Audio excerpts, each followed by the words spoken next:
किरण सिंह आज एक बहुत बड़ी बातों को लेकर के खुलासा किया है। जी हाँ दोस्तों, बिल्कुल सही आप सुन रहे हैं। किरण सिंह आज मीडिया के सामने में बिल्कुल ऐसा खुलासा किया है, ऐसी बातें बोली है जिसको सुनने के बाद रोशन रोही के पूरे परिवार का दिल कांप उठेगा। जी हाँ दोस्तों, सबसे पहले आप सभी लोग किरण सिंह की चंद सेकंड की इस ऑडियो को सुन लीजिए, फिर उसके बाद हम बात करते हैं। रखनी है एगो रधवा क्यों उखाड़ेला ना रे, उखाड़ते रह। तू एगो डिलीट कर मी 1000 गो न्यूज लेतो। तू का समझे ई सब न्यूज वाला कमजोर समझ रखनी है। एगो रधवा के रख लेनी है अपन साथे, गोदी में लेके दूध पिला दी, रधवा के पी लेता हूँ, अपनो दूधवा पिला दी।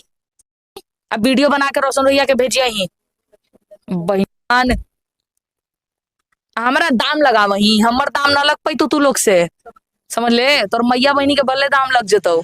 आप लोगों ने किरण सिंह की ऑडियो को सुन लिया तो आप लोगों को समझ में आ गया होगा कि किरण सिंह अपनी ऑडियो में क्या कह रही है। बिल्कुल दोस्तों, किरण सिंह जो भी बातें बोल रही है बिल्कुल 100% 100% एकदम बिल्कुल सच बोल रही है। क्योंकि किसी भी लड़की को अगर तकलीफ होगी, परेशानी होगी तो उसका दिल में तकलीफ तो पहुंचेगा ही और वो बोलेगा ही। बाकी जो भी बातें मैं आप लोगों को बता रहा हूँ ये सोशल मीडिया से ली गई खबर है। हालांकि इन सारी बातों को हमारा चैनल पुष्टि नहीं करता है। आप सभी का बहुत बहुत धन्यवाद।